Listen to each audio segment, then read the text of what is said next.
Երբ հատուկ ջոկատը մտավ Մանվել Գրիգորյանի առանձնատուն, 1956 թվականին ծնված գեներալ լեյտենանտի, դրանք գտան մի բան, որը չպետք է գոյություն ունենար։ Ստորգետնյա բունկեր, որի մասին չգիտեին նույնիսկ նրա մոտ ծառայողները։ Պատերին կախված էին հազարավոր միավորներ զենք, որոնք պաշտոնապես երբեք չէին գրանցվել։ Սենյակներում հարյուրավոր տարբեր մակնիշների ավտոմեքենաներ, որոնք երբեք չէին տեսել արևի լույսը։ Բայց ամենաշոկայինը այն էր, որ այս ամենը գտնվում էր երկրում, որտեղ միջին աշխատավարձը հազվադեպ էր գերազանցում $200։ Ինչու՞։ Մի մարդ, ով երդվել էր պաշտպանել իր ժողովրդին, կուտակեց այսքան հարստություն, մինչդեռ նույն այդ ժողովուրդը ապրում էր աղքատության մեջ։ Ո՞վ էր իրականում Մանվել Գրիգորյանը, հերոս, թե մարդ, ով տասնամյակներ շարունակ կառուցում էր իր գաղտնի կայսրությունը։ Ինչ էր թաքցնում այդ բունկերների խորքում, եւ ինչու այդ գաղտնիքները պահպանվեցին մինչև վերջ։ Աշխարհը ճանաչում էր նրան որպես Հայաստանի պաշտպանության նախարարության փոխնախարար 2000 թվականից մինչև 2008 թվականը, որպես ազգային ժողովի падգամավոր, որպես երկրապահ կամավորականների միության նախագահ։ Բայց ով էր նա իրականում, այն պատերի ետևում, որտեղ չկային լրագրողների տեսախցիկները։ Արշալույս գյուղում, Էջմիածնի շրջանում, որտեղ նա ծնվել էր 1956 թվականի հուլիսի 14-ին, տեղացիները հիշում էին նրան որպես հեռավոր, բայց հզոր մարդու։ Նրանք պատմում էին, թե ինչպես նա աստիճանաբար վերածվեց մի ուժի, որի դեմ ոչ ոք չէր համարձակվում խոսել։ Գյուղացիները շշնջում էին, որ նրա ազդեցությունը տարածվում էր ավելի հեռու, քան պաշտոնական պաշտոնները, որոնք նա զբաղեցնում էր։ Նրանք խոսում էին մի մարդու մասին, ով կարողանում էր մի հայացքով լորեցնել ցանկացած քննադատություն, ով կարողանում էր մի հեռախոսազանգով փոխել որոշումներ։ Երբ նա դարձավ գեներալ լեյտենանտ եւ զբաղեցրեց պաշտոնը 2003 թվականին, շատերը մտածեցին, որ սա կլինի նրա կարիերայի գագաթնակետը։ Բայց իրականում դա միայն սկիզբն էր։ Նրա իշխանությունը աճում էր ոչ թե պաշտոնական ուղիներով, այլ ստվերային կապերի, անտեսանելի համաձայնությունների եւ գաղտնի գործարքների միջոցով։ Մարդիկ, ովքեր աշխատում էին նրա հետ, պատմում էին, որ նա երբեք չէր բարձրացնում ձայնը, բայց նրա լռությունը ավելի սարսափելի էր, քան ցանկացած սպառնալիք։ Նրա աչքերում կարդալ էր հնարավոր մի վճռականություն, որը ստիպում էր մարդկանց հնազանդվել առանց հարցերի։ Բայց ինչի համար էր նրան անհրաժեշտ այդքան իշխանություն։ Ինչ էր նա կառուցում այն տարիներին, երբ պաշտոնապես ծառայում էր իր երկրին։ Նրա առանձնատունը Էջմիածնում դարձել էր լեգենդ։ Տեղացիները պատմում էին, որ այն ավելի նման էր ամրոցի, քան բնակելի տան։ Բարձր պատեր, պահակներ, ովքեր երբեք չէին ժպտում, եւ մուտքի արգելք, որը բացվում էր միայն ընտրյալների համար։ Բայց ոչ ոք չգիտեր, թե ինչ կա այդ պատերի ետևում։ Ոչ ոք չէր կարող պատկերացնել, որ տան տակ գտնվում է ամբողջ ստորգետնյա աշխարհ, լի զենքով, ավտոմեքենաներով եւ այնպիսի շքեղությամբ, որը հակասում էր ամեն ինչին, ինչ նա ներկայացնում էր հրապարակավ։ Երբ 2017 թվականի ապրիլի 2-ին նա ընտրվեց ազգային ժողովի падգամավոր, շատերը տեսան դա որպես նրա հանրային ծառայության շարունակություն։ Բայց իրականում դա էր վերջին քողարկումը, մի դիմակ, որը թաքցնում էր ճշմարտությունը։ Մանվելի կողքին միշտ կային մարդիկ, ովքեր երդվում էին նրան հավատարմություն։ Նրանցից մեկը, Կարեն Ավագյանը, նրա համակիժն էր հանրապետական կուսակցությունում։ Նրանք միասին մասնակցում էին նիստերի, միասին քվեարկում էին օրենքների օգտին, միասին ներկայացնում էին իրենց որպես ժողովրդի ծառաներ։ Բայց ինչքան խորն էր այդ կապը։ Արդյոք Ավագյանը գիտեի բունկերների մասին։ Արդյոք նա տեսել էր այն զենքերը, որոնք պահվում էին ստորգետնյա պահեստներում։ Թե նա էր, ինչպես շատ ուրիշներ, ով ընտրել էր չտեսնել, չլսել, չհարցնել։ Երբ հետագայում Մանվելը ձերբակալվեց 2018 թվականի հունիսին, Ավագյանը պահպանեց լռություն։ Նա չտվեց ոչ մի մեկնաբանություն, չպատասխանեց ոչ մի հարցի։ Այդ լռությունը ավելի շատ բան էր ասում, քան ցանկացած խոսք։ Բայց եկեք վերադառնանք սկզբին։ Ինչպես մի մարդ, ով ծնվել էր պարզ գյուղում, հասավ այնպիսի բարձունքների։ Ինչպես նա կարողացավ կուտակել այնքան հարստություն, որը կարող էր մրցել ամբողջ շրջանների բյուջեների հետ։ Պատասխանը կայանում է ոչ թե նրա պաշտոնական աշխատավարձում, այլ այն ամենում, ինչ տեղի էր ունենում ստվերներում։ Երբ նա էր փոխնախարար, երկիրը անցնում էր դժվար տարիներով։ Միջին աշխատավարձը հազվադեպ էր գերազանցում $200, եւ մարդիկ պայքարում էին ամեն օր, պարզապես ապրելու համար։ Բայց Մանվելի համար այդ տարիները դարձան հարստացման ոսկեշրջան։ Նա ձեռք բերեց ավտոմեքենաներ, որոնց արժեքը կարող էր կերակրել ամբողջ գյուղ մի տարի։ Նա կառուցեց բունկերներ, որոնց շինարարությունը պահանջում էր միլիոնավոր ծախսեր։ Նա կուտակեց զենք, որը կարող էր զինել ամբողջ զորամաս։ Ո՞վ էր ֆինանսավորում այս ամենը։ Որտեղից էին գալիս այդ գումարները։ Պաշտոնական աղբյուրները լռում էին, բայց փողոցում շշնջում էին տարբեր տեսություններ։ Ոմանք խոսում էին պետական պայմանագրերի մասին, որոնք երբեք չէին իրականացվում, բայց գումարները անհետանում էին։ Ուրիշներն ասում էին զենքի ապօրինի առևտրի մասին, որը տարածվում էր սահմաններից դուրս։ Երրորդները նշում էին կապեր օլիգարխների հետ, ովքեր օգտագործում էին մանվելի ազդեցությունը իրենց շահերի համար։ Բայց ճշմարտությունը մնում էր թաքնված, այն բունկերների խորքում, որտեղ ոչ ոք չէր կարող մտնել։ Մինչև մի օր, երբ դռները վերջապես բացվեցին, եւ աշխարհը տեսավ այն, ինչ մանվելը թաքցնում էր տասնամյակներ շարունակ։ Արդյոք դուք պատրաստ եք իմանալ, թե ինչ էր իրականում պահվում այդ ստորգետնյա քաղաքում։ 35 տարի անց, երբ Մանվել Գրիգորյանի անունը արդեն դարձել էր պատմություն, 3 նախկին անձնակազմի անդամ համաձայնեցին առաջին անգամ խոսել տեսախցիկների առջև։ Նրանք պահանջեցին չբացահայտել իրենց ինքնությունը, քանի որ, ինչպես նրանցից մեկն ասաց, կան բաներ, որոնց համար մարդիկ դեռ կարող են վճարել կյանքով։ Այս մարդիկ տեսել էին այն, ինչ ոչ ոք չպետք է տեսներ։ Նրանք ականատես էին եղել այն օրերին, երբ Մանվելը դեռ հավատում էր, որ իր կայսրությունը անձեռնմխելի է։ Նրանք հիշում էին այն գիշերները, երբ գեներալը իջնում էր բունքեր եւ ժամերով զննում իր հավաքածուն, ավտոմեքենաներից մինչև զենքեր, որոնք դասավորված էին ռազմական ճշգրտությամբ։ Առաջին վկան, որին կանվանենք Արամ, աշխատել է Մանվելի անձնական պահակի մեջ 10 տարի։ Նրա ձեռքերը դեռ դողում են, երբ նա պատմում է այն մասին, ինչ տեսել է։ Մենք մտածում էինք, որ պաշտպանում ենք հերոսի, ասում է նա, նայելով հատակին։ Բայց ամեն օր, երբ տեսնում էինք նոր ավտոմեքենաներ, նոր զենքեր, նոր արժեքներ, մենք սկսում էինք հարցեր տալ։ Բայց հարցեր տալը այնտեղ նշանակում էր աշխատանքդ կորցնել, կամ ավելի վատը։ Արամը պատմում է, թե ինչպես Մանվելը յուրաքանչյուր երեկո ստուգում էր բունկերի անվտանգությունը անձամբ։ Նա երբեք չէր վստահում այս խնդիրը ուրիշներին։ Նա ինքը քայլում էր ստորգետնյա միջանցքներով, ստուգում էր յուրաքանչյուր դուռը, յուրաքանչյուր կողպեքը, յուրաքանչյուր տեսախցիկը։ Նա ապրում էր մշտական վախի մեջ, շարունակում է Արամը։ Վախենում էր, որ մեկը կգտնի, մեկը կխոսի, մեկը կբացահայտի։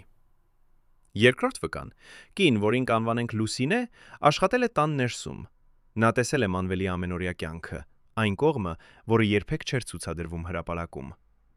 Նա ուտում էր ճաշեր, որոնց արժեքը կարող էր լինել մի ընտանիքի ամսական եկամուտը, պատմում է Լուսինեն։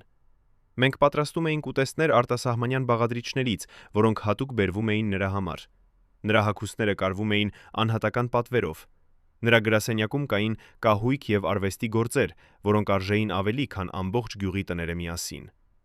Բայց ամենաշոկայինը, ինչ Լուսինեն հիշում է, դա այն էր, թե ինչպես Մանվելը խոսում էր հանրության հետ։ Նա հանդես էր գալիս հեռուստատեսությամբ եւ խոսում էր հայրենասիրության, զոհողության, ժողովրդին ծառայելու մասին։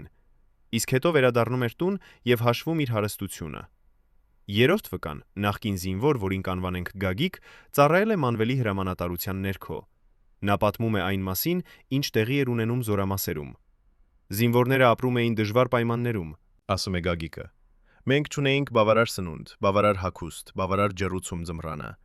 Բայց Մանվելը ժամանում էր զորամաս նոր ջիփով, որը փայլում էր արևի տակ։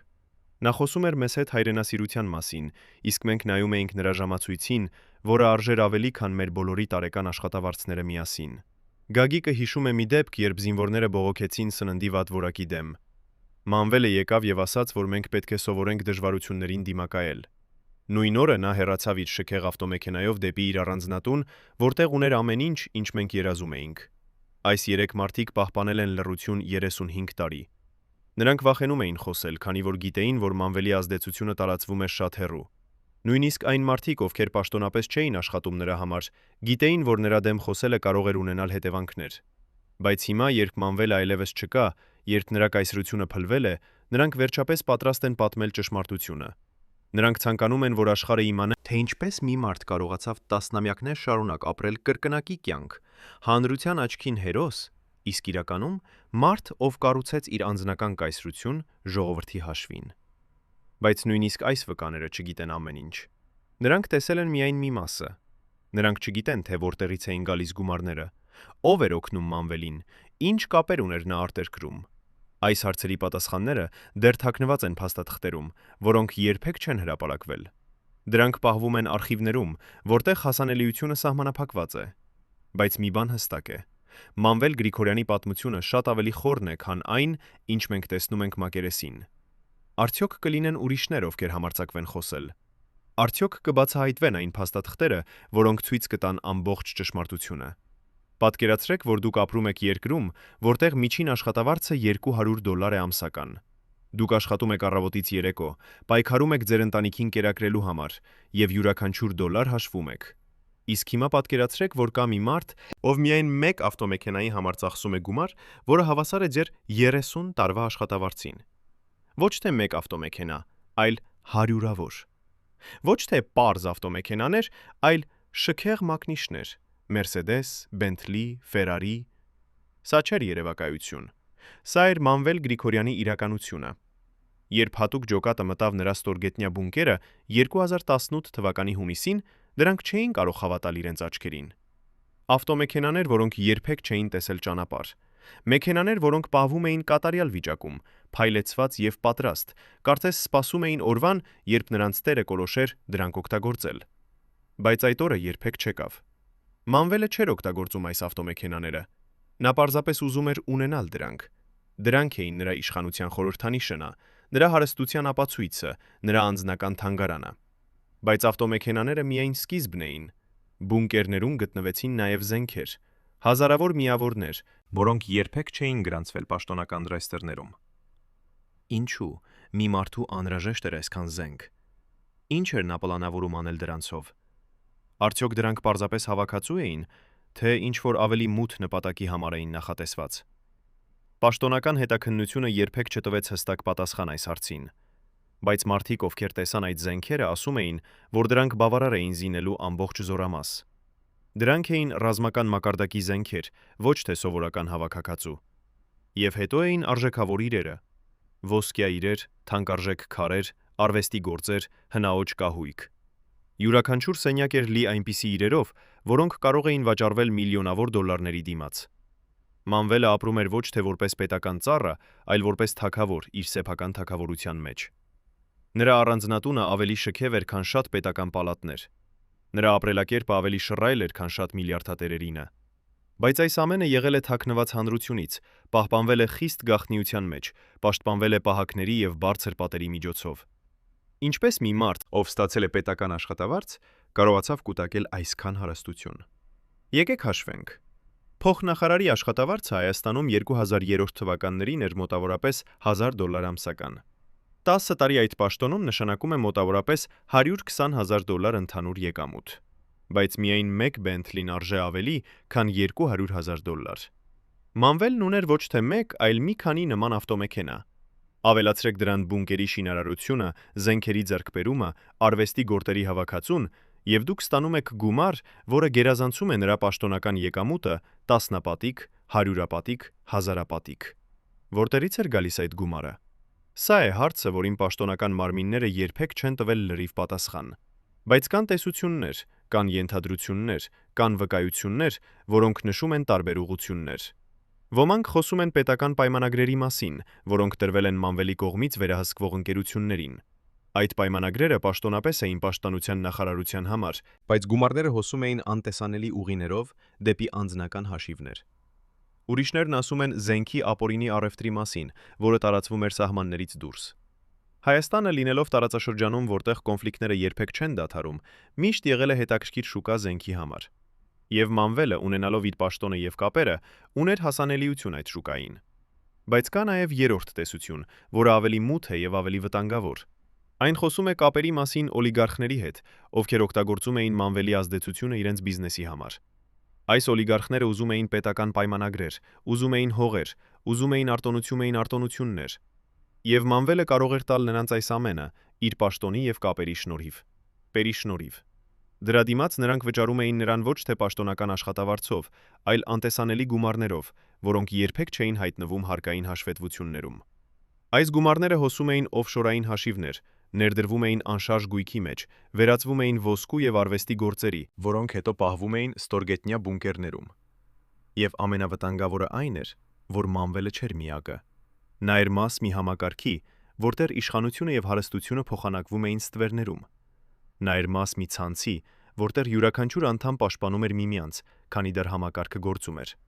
Բայց երբ համակարգը սկսեց փլվել, երբ նոր իշխանությունը եկավ Նիկոլ Փաշինյանի գլխավորությամբ, այդ ցանցը սկսեց քայքայվել։ Եվ Մանվելը, ով մտածում էր, որ իր կայսրությունը անձեռնմխելի է, հանկարծ հայտնվեց խոցելի դիրքում։ Բայց նույնիսկ այժմ, երբ նրա բունկերները բացվել են, երբ նրա հարստությունը բացահայտվել է, դեռ կան հարցեր, որոնց պատասխանները մնում են անհայտ։ Ո՞վ էր իրականում ֆինանսավորում Մանվելին։ Ինչ կապեր ուներ նա արտերկրում։ Ինչու նա կուտակեց այսքան զենք։ Եվ ամենակարևորը, քանի հոգի էին ներգրավված այս համակարգում, եւ քանիսը դեռ շարունակում են գործել ստվերներում։ Արդյոք մենք երբևէ կիմանանք ամբողջ ճշմարտությունը, թե այն կմնա թաքնված այն բունկերների խորքում, որտեղ Մանվելը պահպանեց իր ամենամեծ գաղտնիքները։ 25 տարի շարունակ Մանվել Գրիգորյանի անձնական բժիշկը պահպանեց լռություն։ Նա ստորագրել էր փաստաթղթեր, որոնք արգելում էին նրան խոսել իր պացիենտի առողջության մասին։ Բայց այսօր, երբ գեներալը այլևս չկա, երբ երթումները կորցրել են իրենց ուժը, այս մարդը համաձայնեց առաջին անգամ բացահայտել այն, ինչ տեսել է այն սենյակներում, որտեղ ոչ ոք չէր թույլատրվում։ Նրա ձեռքերը դողում են, երբ նա բացում է հին բժշկական պայուսակը, լի դեղամիջոցների դատարկ տուփերով, որոնք նա պահել է այս բոլոր տարիները որպես ապացույց։ Այս տուփերը պատմում են պատմություն, որը երբեք չի հայտնվել պաշտոնական փաստատական փաստաթղթերում։ Դրանք ցույց են տալիս, որ Մանվելը տառում էր հիվանդությունից, որը նա թաքցրեց ամբողջ երկրից տասնամյակներ շարունակ։ Բժիշկը, որին կանվանենք դոկտոր Վարդան, հիշում է առաջին անգամը, երբ նրան կանչեցին պալատ։ Դա եղել է 2003 թվականին, երբ Մանվելը նոր էր նշանակվել փոխնախարար։ Գեներալը գանգատվում էր սրտի ցավերից, բայց պահանջում էր, որ ոչ մի ախտորոշում չգրվի պաշտոնական փաստաթղթերում։ Վարդանը կատարեց հետազոտություններ եւ հայտնաբերեց լուրջ սրտանոթային խնդիրներ։ Գեներալի սիրտը աշխատում էր ծանրաբեռնված ռեժիմում, նրա արյան ճնշումը հասնում էր վտանգավոր մակարդակների, եւ նրա անոթները ցույց էին տալիս վաղաժամ ծերացման նշաններ։ Բայց երբ Վարդանը ասաց, որ անհրաժեշտ է հիվանդանոցային բուժում, Մանվելը մերժեց։ Նա ասաց, որ իշխանությունը չպետք է տեսնի նրան թույլ։ Նա ասաց, որ թշնամիները սպասում են նրա թուլության նշաններին։ Նա ասաց, որ նա կմեռնի, բայց երբեք չի ցույց տա իր ցավը։ Տարիներ անց, երբ Վարդանը դարձավ նրա մշտական բժիշկը, նա սկսեց տեսնել ավելի խորը խնդիրներ։ Մանվելը սկսեց տառապել անքնությունից, որը դարձավ քրոնիկ։ Նա չէր կարող քնել առանց հզոր դեղամիջոցների, բայց նույնիսկ դրանք չէին օգնում միշտ։ Գիշերները նա թափառում էր իր առանձնատան միջանցքներով, իջնում էր բունկերներ, ստուգում էր անվտանգության համակարգերը անընդհատ։ Վարդանը նշանակեց նրան հանգստացնող դեղեր, բայց Մանվելը մերժեց դրանք ամբողջությամբ ընդունել, քանի որ վախենում էր, որ դրանք կթուլացնեն նրա զգոնությունը։ Նա ապրում էր մշտական պարանոյայի մեջ, եւ այդ պարանոյան սկսեց ոչնչացնել նրա առողջությունը ներսից։ Բայց ամենաշոկայինը, ինչ Վարդանը բացահայտում է, դա այն է, որ Մանվելի հիվանդությունը սկսեց ազդել նրա մտավոր վիճակի վրա։ Վերջին տարիներին գեներալը սկսեց տեսնել սպառնալիքներ այնտեղ, որտեղ դրանք չկային։ Նա սկսեց չվստահել նույնիսկ իր ամենամոտ մարդկանց։ Նա սկսեց պահանջել, որ նրա ուտելիքը համատեսվի թույնի համար, որ նրա ավտոմեքենաները ստուգվեն պայթուցիկ նյութերի համար, որ նրա սենյակները զննվեն գաղտնի տեսախցիկների համար։ Վարդանը խորհուրդ տվեց հոգեբանական օգնություն, բայց Մանվելը մերժեց այդ գաղափարը բարկությամբ։ Նա ասաց, որ նա չի խելագար, որ նա պարզապես զգույշ է, որ աշխարհը լի է մարդկանցով, ովքեր ուզում են նրան վնասել։ Վարդանը պահպանում էր մանրամասն գրառումներ յուրաքանչյուր այցի մասին, թեև այդ գրառումները երբեք չէին մտնում պաշտոնական համակարգ։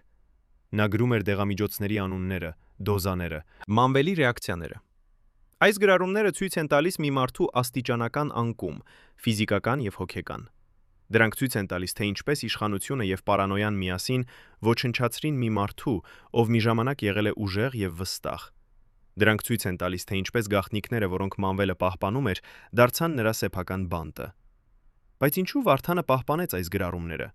Ինչու նա չոչնչացրեց դրանք, ինչպես Մանվելը պահանջում էր։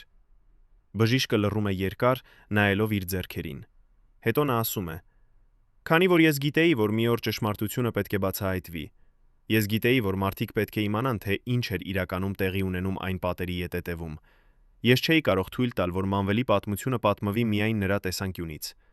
Մարդիկ պետք է իմանան, որ նա էլ էր տառապում, որ նա էլ էր վախենում, որ նա էլ էր մարդ, թույլ եւ խոցելի»։ Այս բժշկական գրառումները բացահայտում են նաեւ մեկ այլ գաղտնիք։ Մանվելը գիտեր, որ նրա ժամանակը սահմանափակ է։ Նա գիտեր, որ նրա սիրտը չի դիմանա երկար։ Եվ սա բացատրում է, թե ինչու նա այդքան շտապում էր կուտակել հարստություն։ Ինչու նա այդքան ագրեսիվ էր իր գործարքներում։ Ինչու նա այդքան պալանոիկ էր դարձել։ Նա վազում էր ժամանակի դեմ, փորձելով ստեղծել կայսրություն, որը կմնա նրանից հետո։ Բայց այն, ինչ նա չհասկացավ, դա այն էր, որ կայսրություններ, որոնք կառուցված են գաղտնիքների եւ վախի վրա, միշտ փլվում են։ Արդյոք Մանվելի հիվանդությունը ազդեց նրա որոշումների վրա վերջին տարիներին։ Արդյոք նրա պալանոյան էր պատճառը, որ նա կուտակեց այսքան զենք եւ կառուցեց այսքան բունկերներ։ Թե դրանք էին իրական սպառնալիքներ, որոնց նա պատրաստվում էր դիմակայել։ 2017 թվականի ապրիլի 2-ին, երբ Մանվել Գրիգորյանը ընտրվեց ազգային ժողովի падգամավոր, շատերը տեսան դա որպես նրա քաղաքական կարիերայի նոր գագաթնակետ։ Բայց քիչ մարդիկ գիտեին, որ այդ օրը նրա ամենամոտ շրջապատում տեղի ունեցավ մի բան, որը փոխեց ամեն ինչ։ Մի մարդ, ով տասնամյակներ շարունակ եղել էր Մանվելի հավատարիմ ուղեկիցը, սկսեց տեսնել ճաքեր այն համակարգում, որը նրանք միասին կառուցել էին։ Այս մարդը, որին կամանենք Արտակ, եղել է Մանվելի աջ ձեռքը բոլոր կարևոր գործարքներում։ Նա գիտեր ամեն ինչ՝ գումարների աղբյուրները, կապերը օլիգարխների հետ, զենքի առևտրի ուղիները, բունկերների գաղտնիքները։ Նա եղել է այն մարդը, ով կատարում էր Մանվելի ամենաքմահաճ հանձնարարությունները առանց հարցերի։ Բայց այդ օրը, երբ Արտակը նայեց Մանվելի աչքերին հանդիսավոր ընդունելության ժամանակ, նա տեսավ ինչ-որ բան, որը նրան սարսափեցրեց։ Նա տեսավ մի մարդու, ով կորցրել էր իրականության զգացումը։ Մանվելը խոսում էր իր հաղթանակի մասին, իր ապագա պլանների մասին, իր անձեռն մխելիության մասին։ Բայց Արտակը տեսնում էր, որ երկիրը փոխվում է, որ հին համակարգը սկսում է փլվել, որ նոր ուժեր գալիս են իշխանության։ Եվ նա հասկացավ, որ Մանվելը չի տեսնում այս փոփոխությունները, կամ ընտրել է չտեսնել դրանք։ Այդ պահին Արտակի մտքում առաջին անգամ ծագեց մի մտածում, որը նա երբեք չէր թույլ տվել իրեն նախկինում։ Արդյոք ժամանակը չի եկել փրկել իր սեփական կյանքը։ Հաջորդ ամիսներին Արտակը սկսեց զգույշ քայլեր ձեռնարկել։ Նա սկսեց պատճենել փաստաթղթեր, որոնք ապացուցում էին Մանվելի գործարքները։ Նա սկսեց գրանցել զրույցներ, որտեղ քննարկվում էին ապօրինի գործարքներ։ Նա սկսեց կապվել մարդկանց հետ, ովքեր կարող էին նրան պաշտպանել, երբ ամեն ինչ փլվի։ Բայց նա պետք է շատ զգույշ լիներ, քանի որ Մանվելի անվտանգության ծառայությունը հսկում էր բոլորին։ Մի սխալ քայլ, մի կասկածելի հեռախոսազանգ, մի անսովոր հանդիպում, եւ Արտակը կարող էր վերջանալ այնպես, ինչպես վերջացել էին ուրիշները, ովքեր փորձել էին դավաճանել Մանվելին։ Արտակը հիշում էր այդ մարդկանց։ Նա հիշում էր մի նախկին գործընկերոջը, ով փորձել էր գաղտնի տեղեկություններ վաճառել մրցակիցներին։ Այդ մարդը հանկարծ անհետացավ, եւ նրա մարմինը երբեք չգտնվեց։ Նա հիշում էր մեկ այլ մարդու, ով սկսել էր խոսել լրագրողների հետ։ Այդ մարդը ունեցավ ավտովթար, որը վերջացավ նրա համար ողբերգորեն։ Արտակը գիտեր, որ Մանվելի համակարգը չի ներում դավաճանությունը, բայց նա նաև գիտեր, որ եթե նա չգործի հիմա, ապա երբ համակարգը փլվի, նա կլինի այն մարդկանցից մեկը, ովքեր կպատասխանեն Մանվելի հետ միասին։ 2018 թվականի սկզբին, երբ Հայաստանում սկսվեցին քաղաքական փոփոխություններ, Արտակը հասկացավ, որ նրա ժամանակը եկել է։ Նիկոլ Փաշինյանի գլխավորությամբ նոր իշխանությունը խոստացավ պայքարել կոռուպցիայի դեմ, բացահայտել հին համակարգի գաղտնիքները, պատժել նրանց, ովքեր հարստացել էին ժողովրդի հաշվին։ Արտակը տեսավ իր հնարավորությունը։ Նա կարող էր դառնալ վկա, կարող էր տրամադրել ապացույցներ, կարող էր օգնել նոր իշխանությանը բացահայտել Մանվելի գործունեությունը։ Եվ դրա դիմաց նա կարող էր ստանալ պաշտպանություն, կարող էր խուսափել պատժից, կարող էր սկսել նոր կյանք։ Բայց Արտակը չէր միակը, ով մտածում էր այսպես։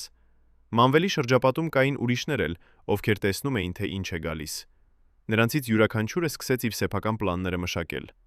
Ոմանք փորձեցին փախչել երկրից, վերցնելով իրենց փաստաթղթերը եւ գումարները։ Ուրիշներն սկսեցին կապվել իրավապահ մարմինների հետ, առաջարկելով համագործակցություն։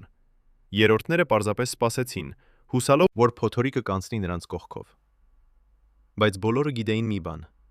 Մանվելի կայսրությունը մոտենում էր իր վերջին օրերին, եւ յուրաքանչյուրը պետք է ընտրեր, ընկնել նրա հետ միասին, թե փրկել իր սեփական կյանքը։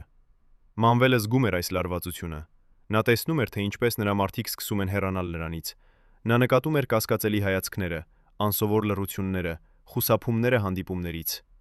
Եվ սա ավելի էր ուժեղացնում նրա պարանոյան։ Նա սկսեց փոխել իր անձնական պահակները ավելի հաճախ։ Նա սկսեց ստուգել իր հեռախոսները գաղտնի գրանցիչների համար։ Նա սկսեց խուսափել հանրային տեղերից, նախընտրելով մնալ իր առանձնատան անվտանգության մեջ։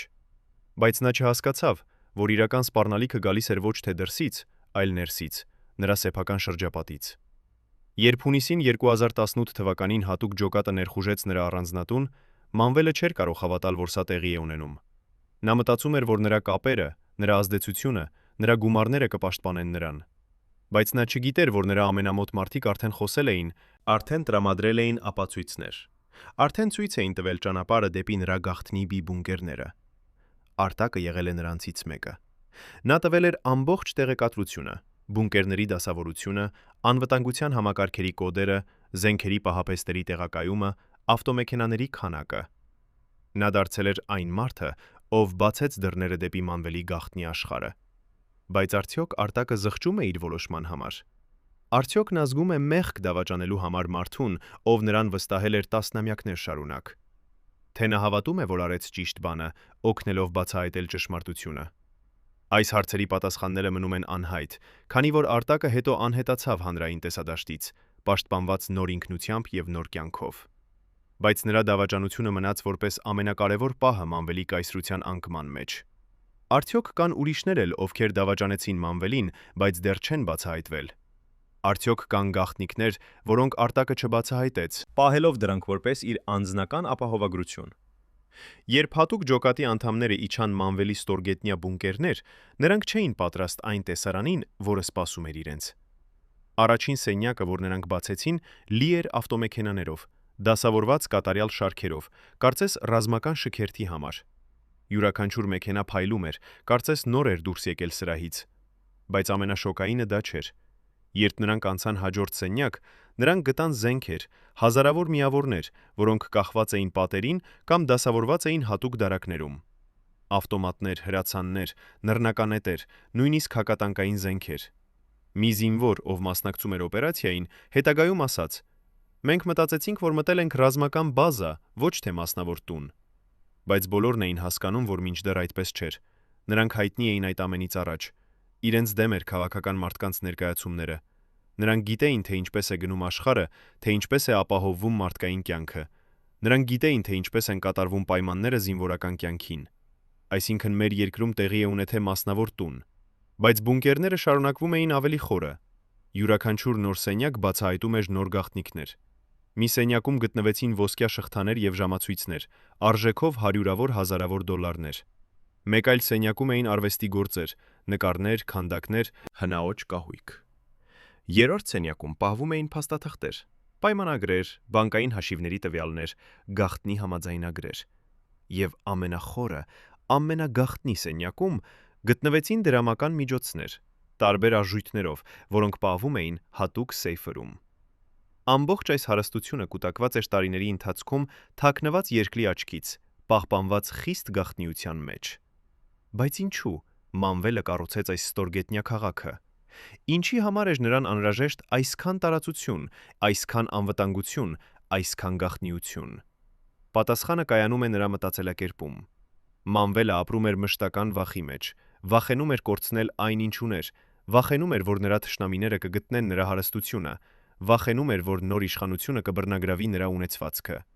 Այդ պատճառով նա որոշեց ստեղծել մի տեղ, որտեղ նա կարող էր թաքցնել ամեն ինչ՝ իր ավտոմեքենաները, իր զենքերը, իր գումարները, իր գաղտնիքները։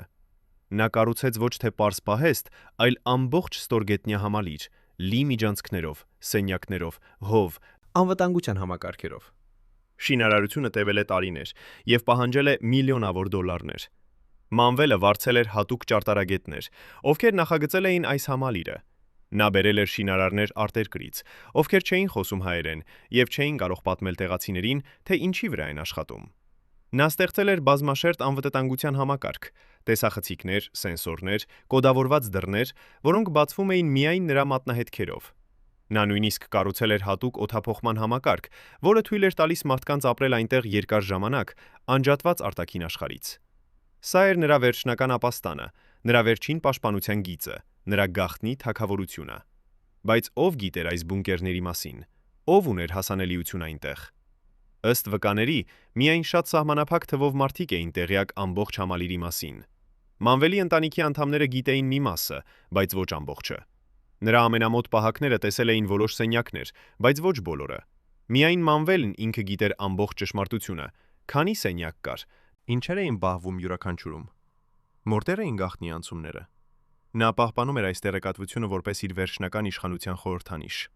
Քանի դեռ միայն նա գիտեր ամեն ինչ, քանի դեռ միայն նա վերահսկում էր հասանելիությունը, նա զգում էր իրեն անվտանգ։ Բայց անվտանգությունը միշտ էլ պատրանք է եղել։ Երբ Արտակը եւ ուրիշ դավաճաններ տրամադրեցին տեղեկատվություն ու իրավապահ մարմիններին, երբ հատուկ ջոկատը ստացավ կոդերը եւ պլանները, երբ դռները բացվեցին եւ լույսը մտավ այն սենյակները, որոնք տասնամյակներ շարունակ եղել էին խավարում, Մանվելի գաղտնի աշխարհը վերջապես բացահայտվեց։ Եվ այն, ինչ գտնվեց այնտեղ, ցնցեց ամբողջ երկիրը։ Մարդիկ չէին կարող հավատալ, որ մի մարդ, ով երդվել էր ծառայել իր ժողովրդին, կուտակել էր այսքան հարստություն, մինչդեռ նույն այդ ժողովուրդը ապրում էր աղքատության մեջ։ Հիմա, երբ բունկերները դատարկ են, երբ ավտոմեքենաները բռնագրավված են, երբ զենքերը հանված են, երբ գումարները բռնագրավված են պետության կողմից, մնում է միայն դատարկ տարածություն, լի հիշողություններով մի մարդու մասին, ով կորցրեց ամեն ինչ։ Քանի որ չկարողացավ, որ իրական անվտանգությունը գալիս է ոչ թե պատերից եւ կոդերից, այլ ժողովրդի վստահությունից եւ հարգանքից։ Արդյոք կան դեռ գաղտնի սենյակներ, որոնք չեն գտնվել։ Արդյոք Մանվելը թաքցրել է ինչ-որ բան այնպիսի տեղում, որտեղ ոչ ոք երբեք չի փնտրի։ Պատկերացրեք, որ դուք եք այն 12 մարդկանցից մեկը, ովքեր գիտեին ամեն ինչ Մանվել Գրիգորյանի մասին։ Յուրաքանչյուր բժշկական գաղտնիք, յուրաքանչյուր փախուստի պլան, յուրաքանչյուր թաքնված թունել Երևանի տակ։ Հիմա պատկերացրեք, որ պետք է ընտրեք՝ պահպանել ձեր հավատարմությունը, թե փրկել ձեր կյանքը։ 2018 թվականի հունիսի 22-ին այս մարդիկ կատարեցին ընտրություն, որը փոխեց Հայաստանի պատմությունը։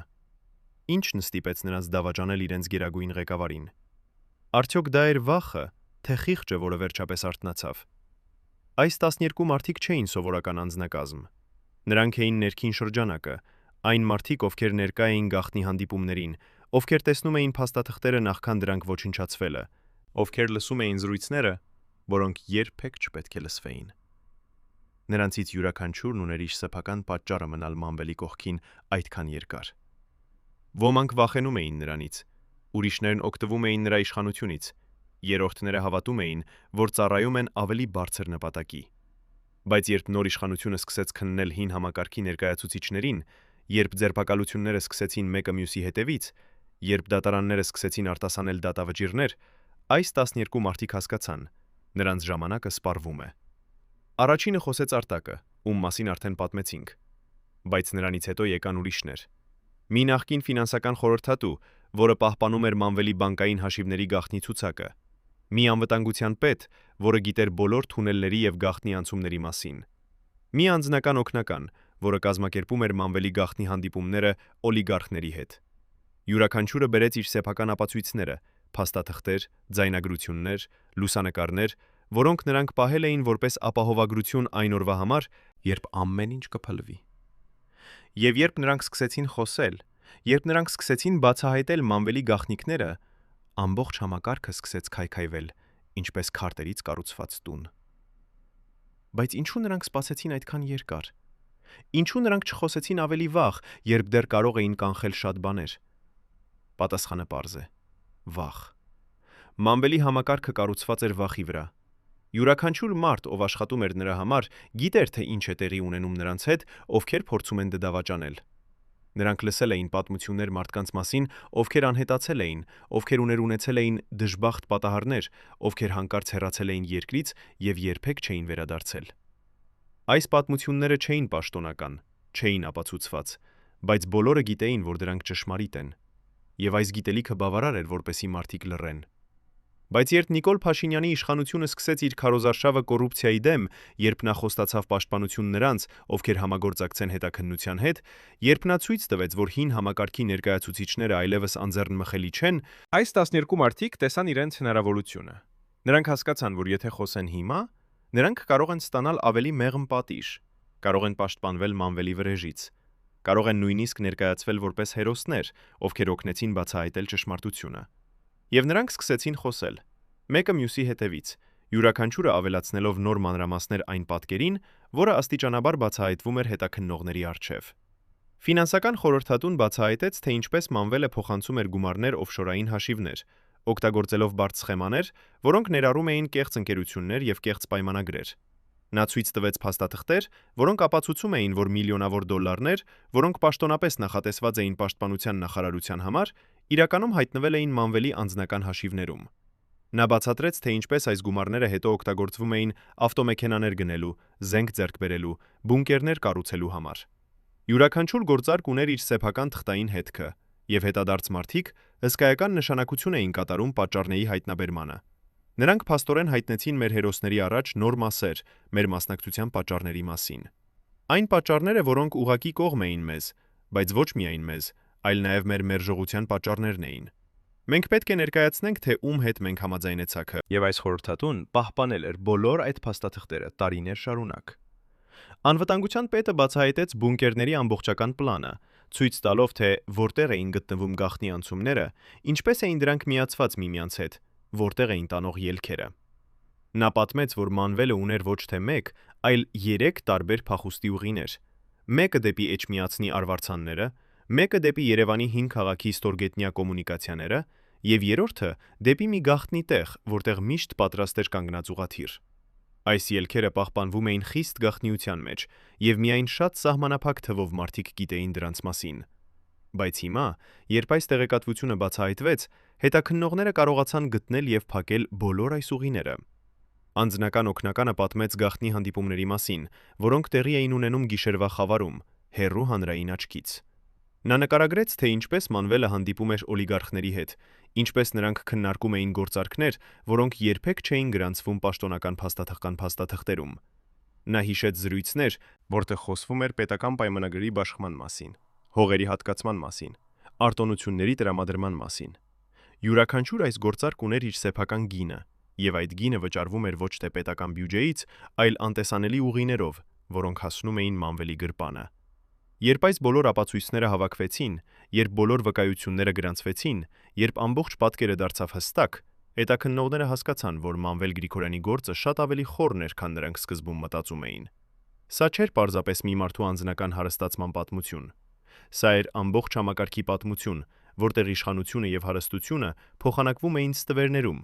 որտեղ պետական ռեսուրսները վերածվում էին անձնական սեփականության, որտեղ ժողովրդի վստահությունը դավաճանվում էր ամեն օր։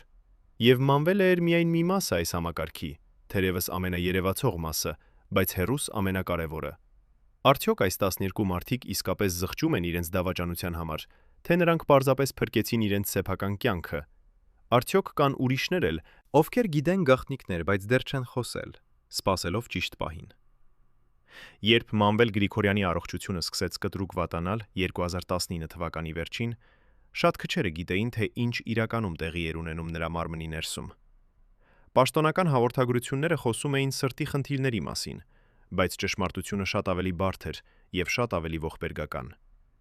Դոկտոր Վարդանը, ով շարունակում էր հետևել իր նախկին պացիենտի վիճակին նույնիսկ բանտում, տեսնում էր, թե ինչպես տարիների պարանոյան անքնությունը եւ անընդհատ սթրեսը վերջապես ոչնչացրին այն մարդուն, ով մի ժամանակ թվում էր անհաղթահարելի։ Բանտի պայմանները, որոնք շատ ավելի դժվար էին, քան Մանվելը երբևէ պատկերացրել էր իր առանձնատան շքեղության մեջ, արագացրին նրա առողջության վատ թարացումը։ Նա, ով սովոր էր ապրել կլիմա վերահսկվող սենյակներում, հիմա գտնվում էր խցում, որտեղ ջերմաստիճանը տատանվում էր ծայրահեղությունների միջև։ Նա, ով ուտում էր միայն հատուկ պատրաստված ուտեստներ, հիմա ստիպված էր սնվել բանտի սովորական կերակրով։ Նա, ով միշտ շրջապատված էր եղել բժիշկներով եւ պահակներով, հիմա մենակ էր իր վախերի եւ ցավերի հետ։ Դոկտոր Վարդանը հիշում է վերջին այցը, որը նա կատարեց Մանվելին բանտում։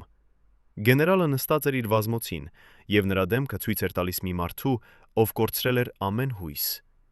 Նրա աչքերը, որոնք մի ժամանակ փայլում էին իշխանության եւ վստահության լույսով, հիմա դատարկ էին եւ անկենթան։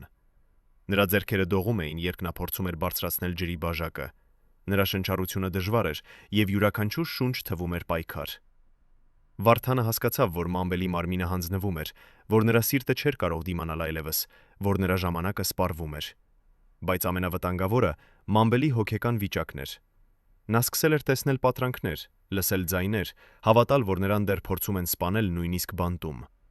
Նա պահանջում էր, որ նրա ուտելիքը ստուգվի թույնի համար, որ նրա խցի դռները լրացուցիչ կողպվեն, որ պահակները փոխվեն ավելի հաճախ։ Նա խոսում էր անընդհատ իր դավաճանների մասին, անունների ցուցակ կազմելով այն մարդկանց, ովքեր ըստ նրա պատասխանատու էին նրա անկման համար։ Նա չէր կարող ընդունել, որ նրա կայսրությունը փլվել էր ոչ թե արտաքին թշնամիների պատճառով, այլ նրա սեփական համակարգի ներքին փտածության պատճառով։ Վարդանը փորձեց բացատրել բանտի վարչությանը, որ Մանվելին անհրաժեշտ է հատուկ բժշկական խնամք, որ նրա վիճակը վտանգավոր է, որ նա կարող է չդիմանալ։ Բայց պատասխանը միշտ նույնն էր։ Մանվելը ստանում է նույն բուժումը, ինչ բոլոր ուրիշ բանտարկյալները, եւ եթե նրա վիճակը վատանում է, դա նրա սեփական ընտրության հետևանքն է։ Համակարգը, որը Մանվելը մի ժամանակ օգտագործում էր իր շահերի համար, հիմա դարձել էր նրա դեմ։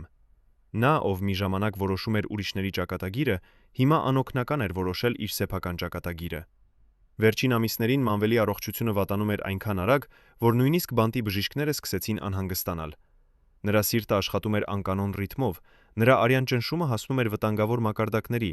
նրա թոքերը լցվում էին հեղուկով։ Նրան տեղափոխեցին բանտի հիվանդանոց, բայց այնտեղ էլ բժիշկները չէին կարող անել շատ բան։ Նրանք չունեին անհրաժեշտ սարքավորումները, չունեին հատուկ դեղամիջոցները, չունեին փորձը բուժելու այդպիսի բարդ դեպքեր։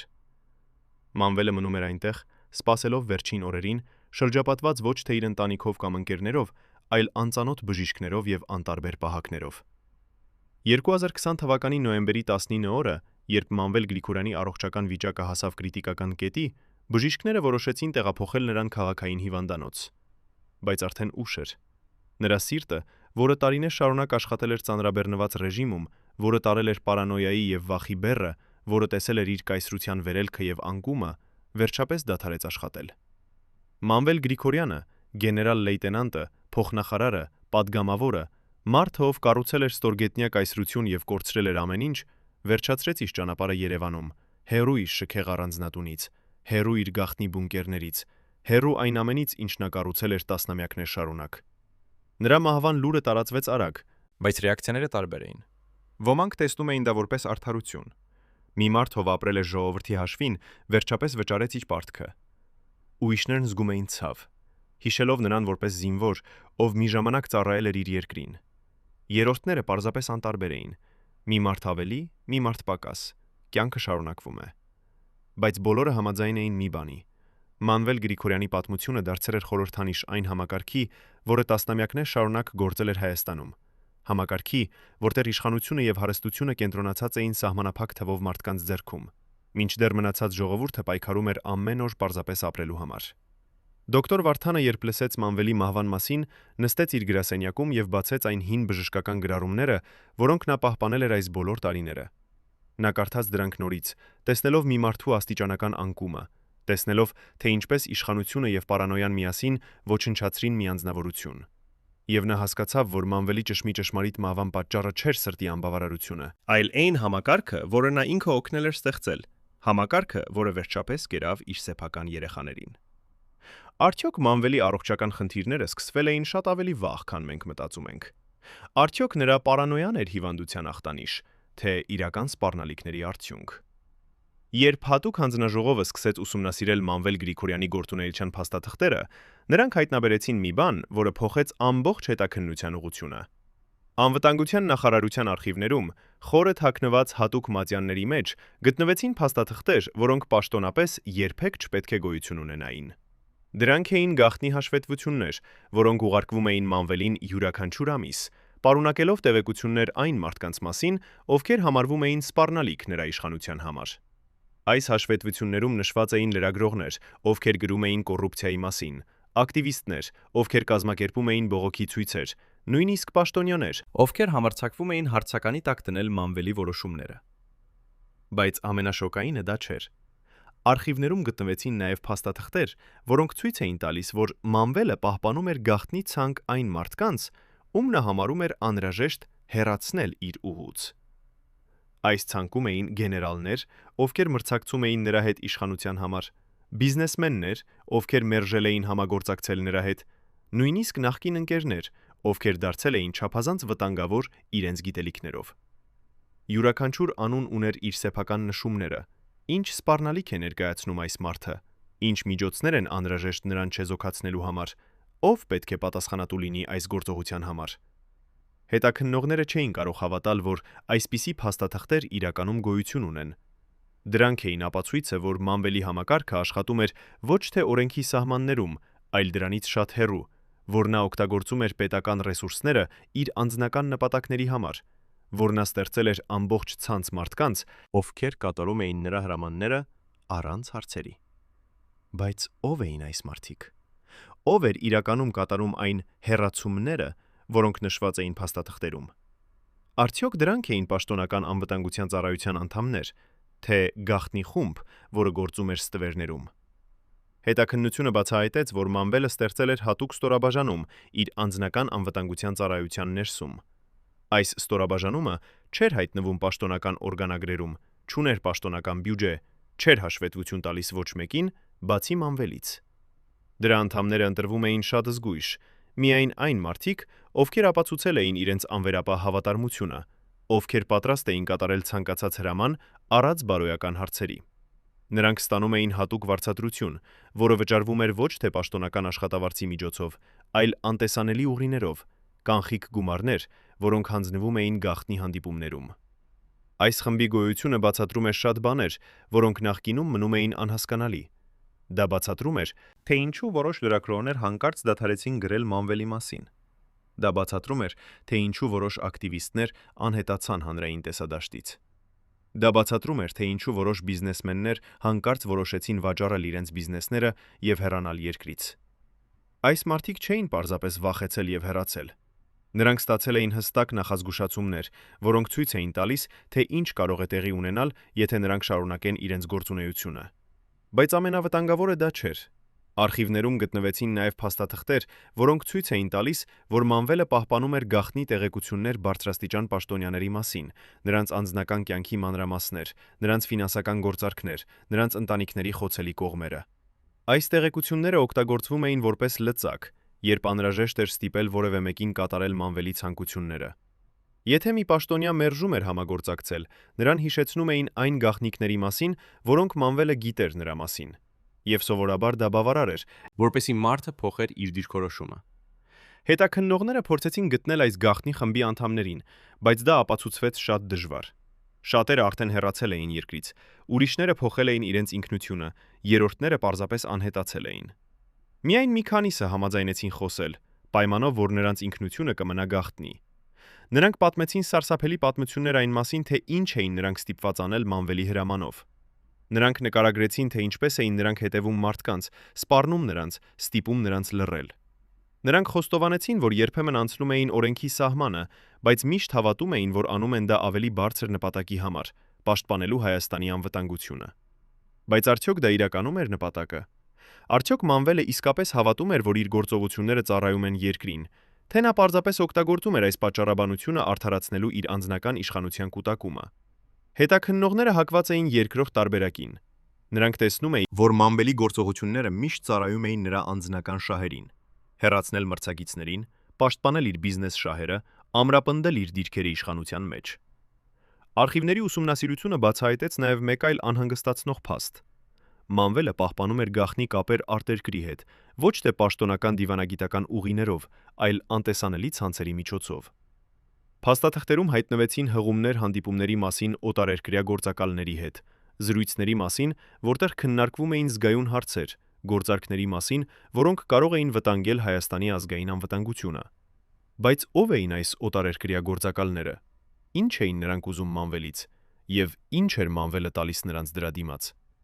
Այս հարցերի պատասխանները դեռ մնում են անհայտ, քանի որ ամենակարևոր փաստաթղթերը ըստ երևույթին ոչնչացվել են նախքան հետաքննողները հասնելը։ Բայց այն, ինչ մնաց, բավարար է ցույց տալու, որ Մանվել Գրիգորյանի գործունեությունը շատ ավելի բարդ եւ վտանգավոր էր, քան սկզբում թվում էր։ Նա չէր պարզապես կոռումպացված պաշտոնյա, ով հարստացավ պետական ռեսուրսների հաշվին։ Նա էր մի մարդ, ով ստեղծել էր ամբողջ ստվերային համակարգ, որը գործում էր զուգահեռ պաշտոնական կառույցների հետ, որը ուներ իր սեփական կանոնները, իր սեփական արդարադատությունը, իր սեփական նպատակները։ Արդյոք այս համակարգը ամբողջությամբ քայքայվել է Մանվելի ձերբակալումից հետո, թե դրա որոշ մասերը դեռ շարունակում են գործել ստվերներում։ Արդյոք կան ուրիշներ էլ, ովքեր սովորել են Մանվելի մեթոդները եւ հիմա օգտագործում են դրանք իրենց սեփական նպատակների համար։ Երբ Մանվել Գրիգորյանի անձնական պահակի նախկին հրամանատարը համաձայնեց առաջին անգամ 35 տարում խոսել տեսախցիկների առջև, նա բերեց իր հետ մի բան, որը փոխեց ամբողջ պատկերացումը այս պատմության մասին։ Հին դեղնած թուղթ, ձեռքով գրված, որի վրա 15 անուն էին թվարկված։ Այս թուղթը գտնվել էր Մանվելի անձնական սեյֆում, եւ միայն 3 մարդ գիտեին դրա գոյության մասին։ Սա չէր սովորական ցուցակ, սա էր մահվան ցուցակ։ Գեներալների եւ մոտ ընկերների անուններ, ովքեր պետք է հեռացվեին տոնական օրերից հետո։ Երբ գեներալները տեսան այս ցուցակը, երբ նրանք հասկացան, որ իրենց անունները նշված են այնտեղ, նրանք ըմբռնեցին. կամ նա, կամ մենք։ Արդյոք նրանց դավաճանությունը եղավ հերոսություն, թե պարզապես հուսահատ պայքար փրկելու իրենց կյանքը։ Այս ցուցակի գոյությունը բացատրում է ամեն ինչ։ Դա բացատրում է, թե ինչու Մանվելի ամենամոտ մարդիկ հանկարծ դարձան նրա դեմ։ Դա բացատրում է, թե ինչու նրանք այդքան արագ համաձայնեցին համագործակցել նոր իշխանության հետ։ Դա բացատրում է, թե ինչու նրանք տրամադրեցին այնքան մանրամասն տեղեկություններ բունկերների, զենքերի, գաղտնի հաշիվների մասին։ Նրանք չէին պարզապես դավաճաններ, ովքեր ընտրեցին իրենց շահը։ Նրանք էին մարդիկ, ովքեր հասկացան, որ Մանվելը պլանավորում էր նրանց ֆիզիկական վերացումը, եւ նրանք գործեցին առաջ փրկելու իրենց կյանքը։ Նախկին պահակի հրամանատարը, որին կանվանենք Վահե, հիշում է այն գիշերը, երբ նա առաջին անգամ տեսավ այս ցուցակը։ Դա եղել է 2018 թվականի ապրիլին, երբ Մանվելը կանչել էր նրան իր գրասենյակ ուշ գիշերը։ Գեներալը նստած էր իր սեղանի առջև, եւ նրա դեմքը ցույց էր տալիս մի մարդու, ով կայացրել է վերջնական որոշում։ Նա հանեց սեյֆից այդ թուղթը եւ ցույց տվեց Վահեին, ասելով, որ այս մարդիկ դարձել են սպառնալիք նրա անվտանգության համար, որ նրանք պլանավորում են նրա դեմ հանդես գալ, որ անհրաժեշտ է գործել նախքան նրանք գործեն։ Վահեն նայեց անուններին եւ սառեց։ Այնտեղ էին գեներալներ, ում հետ նա ծառայել էր տասնամյակներ շարունակ, ընկերներ, ում հետ նա կիսել էր ճանապարհի դժվարությունները, մարդիկ, ում նա վստահում էր իր կյանքը։ Մանվելը բացատրեց, որ յուրաքանչյուր այս մարդ ունի իր սեփական պատճառը գտնվելու ցուցակում։ Մեկը խոսել էր լրագրողների հետ, մյուսը կապեր ուներ ընդդիմության հետ, երրորդը փորձել էր ստեղծել իր սեփական ազդեցության ցանցը։ Բայց Վահեն տեսնում էր ավելի խորը ճշմարտությունը։ Այս մարդիկ չէին դավաճաններ, նրանք պարզապես դարձել էին չափազանց անկախ, չափազանց ուժեղ, չափազանց վտանգավոր Մանվելի բացարձակ իշխանության համար։ Գեներալը չէր հանդուրժում մրցակցություն, Նույնիսկ իր սեփական շրջապատում։ նա ուզում էր լինել միակ կենտրոնը,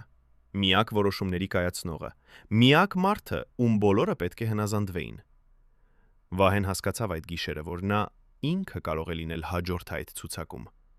Նա տեսավ, թե ինչպես Մանվելը նայում է նրան, գնահատելով նրա ռեակցիան, ստուգելով նրա հավատարմությունը, որոշելով արդյոք նա կարող է վստահել նրան այս գործողությունը կատարելու համար։ Եվ Վահեն կատարեց ամենադժվար որոշումը իր կյանքում։ Նա ժպտաց, գլուխ տվեց եւ ասաց, որ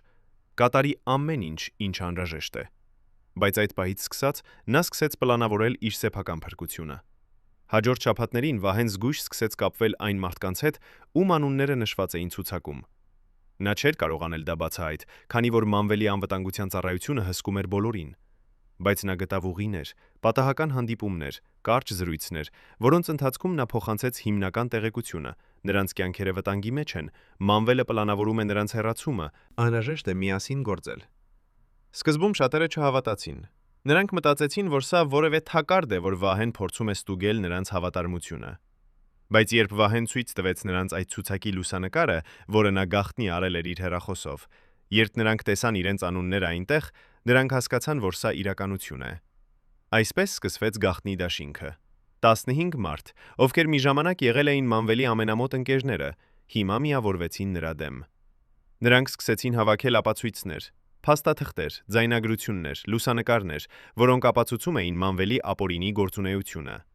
Նրանք սկսեցին կապվել նոր իշխանության ներկայացուցիչների հետ, առաջարկելով համագործակցություն դրա դիմաց, որ նրանք կստանան պաշտպանություն։ Նրանք սկսեցին պլանավորել, թե ինչպես բացահայտել Մանվելի գաղտնի կայսրությունը, բունկերները, զենքերը, գումարները, կապերը, եւ երբ ժամանակը եկավ, երբ նոր իշխանությունը պատրաստ էր գործել, նրանք տրամադրեցին ամբողջ տեղեկատվությունը, Որը անհրաժեշտ էր Մանվելի ձերբակալման համար։ բայց ամենաիրոնիկը դա էր, որ Մանվելը երբեք չիմացավ, թե ով իրականում դավաճանեց նրան։ Նա մինչև վերջ հավատում էր, որ դա եղավ արտաքին ուժերի աշխատանքը, որ նոր իշխանությունը պարզապես ուզում էր վրեժ լուծել հին համակարգի ներկայացուցիչներից։ Նա երբեք չհասկացավ, որ իրական դավաճանությունը եկավ ներսից, նրա սեփական շրջապատից, այն մարդկանցից, ում նա վստահում էր ամենաշատը։ Նա երբեք չիմացավ, որ այն ցուցակը, որը նա ստեղծել էր ուրիշներին վերացնելու համար, դարձավ նրա սեփական վերջի սկիզբը։ Վահեն, երբ պատմում է այս պատմությունը, դեռ զգում է խառը զգացումներ։ Մի կողմից նա գիտի, որ արեց ճիշտ բանը, փրկեց իր եւ ուրիշների կյանքը, օգնեց բացահայտել համակարգ, որը վնասում էր ամբողջ երկրին։ Մյուս կողմից նա զգում է մեղք, դավաճանելու համար մարդուն, ում նա երդվել էր ծառայել, մարդուն, ով նրան վստահել էր իր ամենամեծ գաղտնիքները։ Բայց նա նաև հասկանում է, որ Մանվելը ինքը ստեղծեց այս իրավիճակը, որ նա ինքը դրեց իր մոտ մարդկանց այնպիսի դիրքի, որտեղ նրանք պետք է ընտրեին կամ նա, կամ իրենք։ Եվ երբ մարդիկ կանգնում են այդպիսի ընտրության առջև, նրանք միշտ ընտրում են իրենց սեփական կյանքը։ Արդյոք այս 15 մարդիկ իսկապես փրկեցին Հայաստանը Մանվելի համակարգից, թե նրանք պարզապես փոխարինեցին մի համակարգը մեկ այլով։ Արդյոք նրանցից ոմանք հիմա օգտագործում են Մանվելի մեթոդները իրենց սեփական նպատակների համար։ Երբ բժիշկները փորձեցին վերջին անգամ փրկել Մանվել Գրիգորյանի կյանքը 2020 թվականի նոյեմբերի 19 օրը, նրանք բախվեցին մի իրավիճակի, որը շատ ավելին էր, քան պարզ բժշկական արտակարգ դեպք։ Գեներալի մարմինը, որը տարիներ շարունակ տարել էր պարանոյայի, սթրեսի եւ անքնության բեռը, վերջապես հանձնվում էր։ Բայց նրա հոգին դեռ պայքարում էր, չցանկանալով ընդունել, որ ամեն ինչ վերջացել է, որ նրա կայսրությունը փլվել է, որ նրա իշխանությունը անհետությունը անհետացել է։ Վերջին ժամերին, երբ նա դեռ գիտակցում էր, նա շշնջում էր անընդհատ, խոսելով մարդկանց մասին, ում նա չպետք է վստահեր, գաղտնիքների մասին, որոնք նա չպետք է պահպաներ, որոշումների մասին, որոնք նա պետք է այլ կերպ կայացներ։ Դոկտոր Վարդանը, ով ներկա էր այդ վերջին ժամերին, հիշում է, թե ինչպես Մանվելը փորձում էր նրան ինչ-որ բան ասել, բայց նրա ձայնը այնքան թույլ էր, որ հազիվ էր լսվում։ Բժիշկը մոտեցավ եւ լսեց մի քանի բառ, որոնք փոխեցին նրա ամբողջ պատկերացումը այս մարդու մասին։ Մանվելը ասաց. «Ես միայն ուզում էի պաշտպանել, միայն ուզում էի, որ նրանք անվտանգ լինեն, բայց ես կորցրի ճանապարհը, կորցրի ինձ»։ Այս բառերը ցույց էին տալիս, որ որոշ մասով Մանվելը հասկանում էր, թե ինչ էր տեղի ունեցել,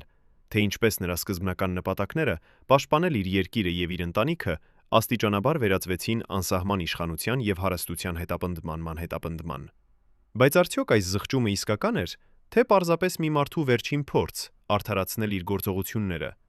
Վարդանը երբեք չիմացավ պատասխանը, քանի որ մի քանի րոպե անց Մանվելի սիրտը դադարեց աշխատել եւ նա հեռացավ այս աշխարհից, տանելով իր հետ բազմաթիվ գաղտնիքներ, որոնք երբեք չեն բացահայտվի։ Մանվել Գրիգորյանի մահից հետո Հայաստանը փոխվեց։ Նոր իշխանությունը շարունակեց իր պայքարը կոռուպցիայի դեմ, բացահայտելով ավելի ու ավելի շիշատ դեպքեր, որտեղ պետական ռեսուրսները վերածվել էին անձնական հարստության։ Մանվելի բունկերները դարձան խորհրդանիշ այն համակարգի, որը տասնամյակներ շարունակ գործել էր երկրում, համակարգի, որտեղ սահմանափակ թվով մարդիկ հարստանում էին, մինչդեռ մնացած ժողովուրդը պայքարում էր ամեն օր։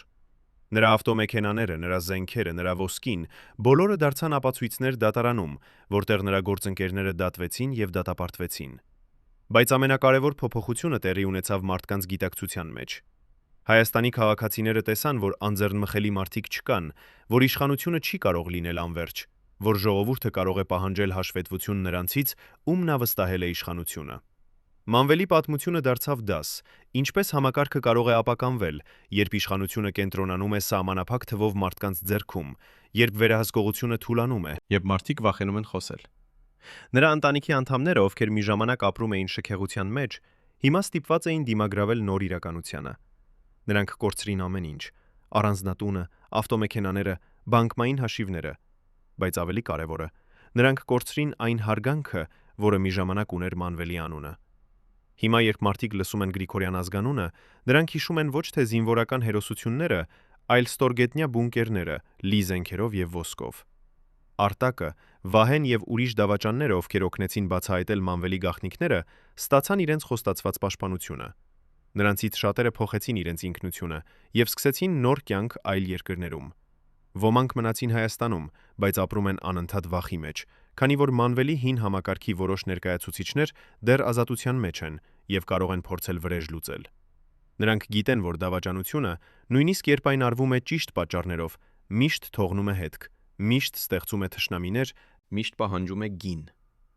Դոկտոր Վարդանը շարունակում է պահպանել իր բժշկական գրառումները, հուսալով, որ մի օր դրանք կօգտագործվեն ուսումնասիրելու համար, թե ինչպես իշխանությունը եւ պարանոյան կարող են ոչնչացնել մարդուն ֆիզիկապես եւ հոգեպես։